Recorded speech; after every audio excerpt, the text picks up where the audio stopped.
एक समय की बात है, एक गांव में सफेद साड़ी वाली चुड़ैल का आतंक था। चुड़ैल रात भर गांव में घूमती और गांव का जो भी आदमी उसे दिखाई देता उसे वो घायल कर देती। अरे कोई तो बचाओ, मर गया रे। एक रात हरिया अपने खेत से अपने घर लौट रहा था कि तभी अचानक उसके सामने चुड़ैल आ जाती है। अरे बाप रे, ये चुड़ैल कहाँ से आ गई? आज तो मैं गया काम से।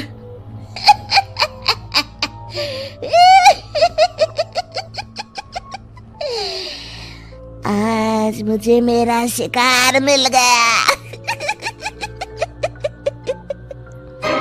अरे चुड़ैल दीदी, मुझे छोड़ दो। जैसे ही चुड़ैल हरिया की तरफ बढ़ता है, हरिया वहां से बाहर जाता है और अपन घर के दरवाजे पे पहुंचता है।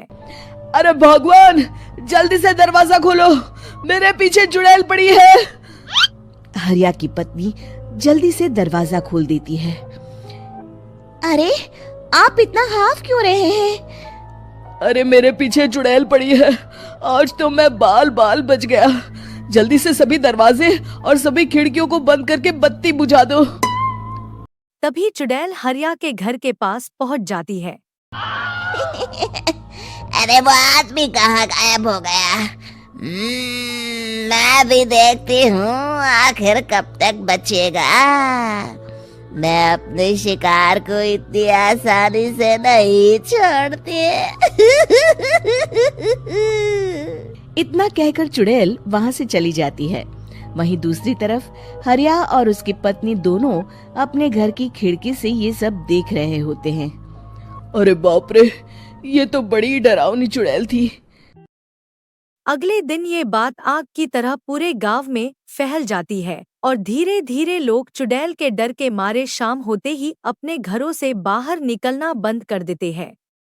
कुछ दिनों के बाद भाई, मैंने तो इस चुड़ैल के डर के मारे रात को अपने खेतों को पानी देना बंद कर दिया है।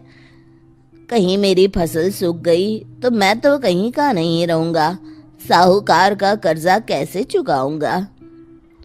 अरे भाई, पूरे गांव वालों का यही हाल है। पता नहीं ये चुड़ैल हमारे गांव में कहां से आ गई।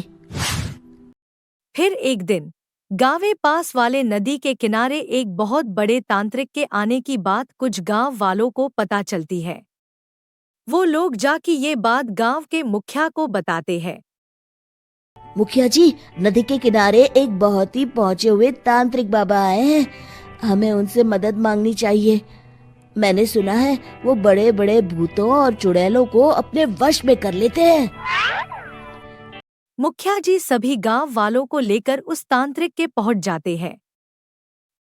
ओम फट स्वाहा, ओम फट स्वाहा।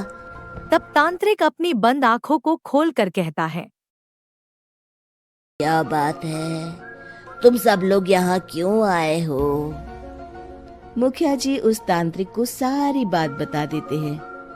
अच्छा, तो ये बात है। और तांत्रिक अपनी आंखों को बंद कर लेता है।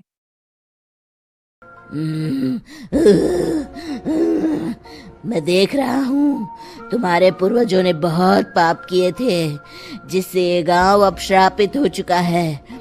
उसी के फल स्वरूप तुम्हारे गांव में चुड़ैल आई है। ये चुड़ैल बहुत खतरनाक है, ये किसी को नहीं छोड़ेगी। हे भगवान, मर गए रे, अब क्या होगा? तभी गांव के मुखिया जी कहते हैं, इस चुड़ैल से हम सबको बचा लीजिए, कोई तो उपाय होगा। इसका सिर्फ एक ही उपाय है। सभी गांव वालों को बारी बारी हर दिन अपनी आधी फसल उस पहाड़ी के ऊपर बनी काली गुफा में छोड़ के आनी होगी। तभी उस चुड़ैल की भूख मिटेगी और श्राप का प्रभाव खत्म हो जाएगा और तुम सब जिंदा बच जाओगे। सभी गांव वाले उस तांत्रिक की बात को मान लेते हैं और वहां से चले जाते हैं। फिर अगले दिन से रोज उस गांव के लोग बारी बारी से अपनी आधी फसल उस खाली गुफा के पास जाकर रखाते। कुछ दिनों बाद हरिया की बारी आती है। बाप रे, आज तो मेरी बारी है उस काली गुफा में जाने की। क्या करूं? वो तो बड़ी खतरनाक चुड़ैल है। मेरे तो हाथ पैर कांप रहे हैं।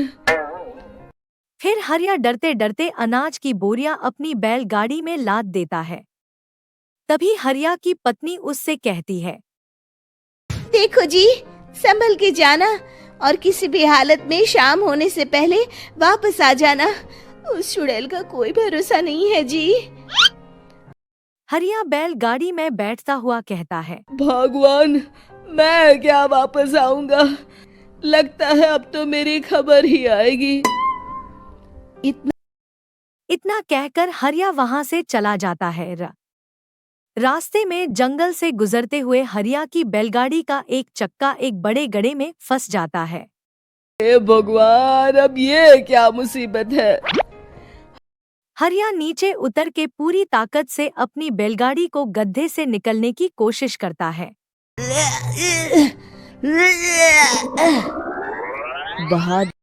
बहुत देर मेहनत करने के बाद हरिया की बैलगाड़ी उस गड्ढे से बाहर निकल जाती।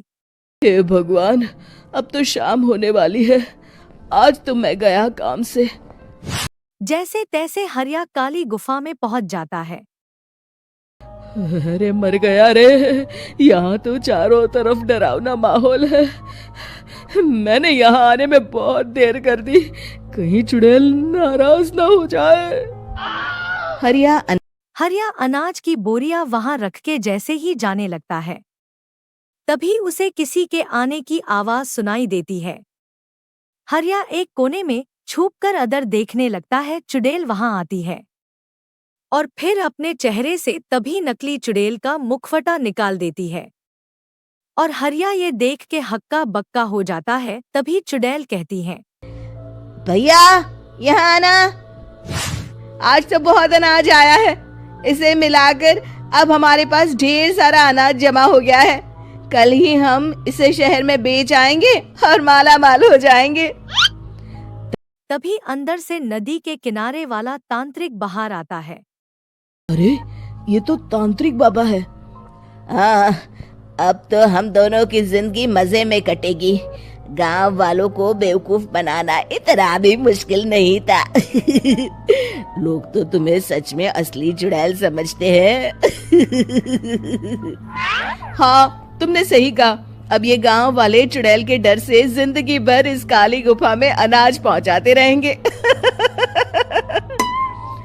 अच्छा, तो ये बात है। ये दोनों पूरे गांव वालों को बेवकूफ बना रहे हैं। अभी जाकर सबको बताता हूँ। हरिया उन दोनों की पूरी बातें सुन लेता है और जल्दी से वापस गांव में आता है। गांव वालों को पूरी बात बता देता है। इससे पहले वो दोनों हमारा अनाज लेकर शहर जाए, हमें उन दोनों को पकड़ना होगा। उधर दूसरी तरफ नकली तांत्रिक और नकली चुड़ैल बनी औरत एक बड़ी गाड़ी में सारा अनाज लाद के वहां से निकलने की तैयारी कर रहे होते हैं। जल्दी करो, इससे पहले हमें कोई देख ले। हमें यहाँ से निकलना होगा। तभी वो दोनों देखते हैं कि सभी गांव वाले अपने अपने हाथों में मशाल लेकर आ रहे हैं। दोनों बुरी तरह डर जाते हैं। रुक जाओ, तुम दोनों का भांडा फूट चुका है। अरे मर गए रे, ये गांव वाले कहाँ से आ गए? तुमने क्या सोचा इतनी आसानी से यहाँ से निकल जाओगे? ये अनाज हमने अपने खून पसीने से दिन रात खेतों में मेहनत करके उगाया है। दोनों मुखिया जी के पैरों में गिर जाते हैं। हमें माफ कर दीजिए, हम दोनों एक नंबर के कामचोर हैं। बिना मेहनत किए पैसे कमाना चाहते थे। हाँ हाँ, अब हम आगे से मेहनत मजदूरी करके पैसे कमाएंगे। हमें कुछ मत करना, हमें छोड़ दीजिए। इतना कहके के दोनों गांव छोड़ के भाग जाते हैं। सभी गांव वाले फिर से खुशी खुशी रहने लगते हैं।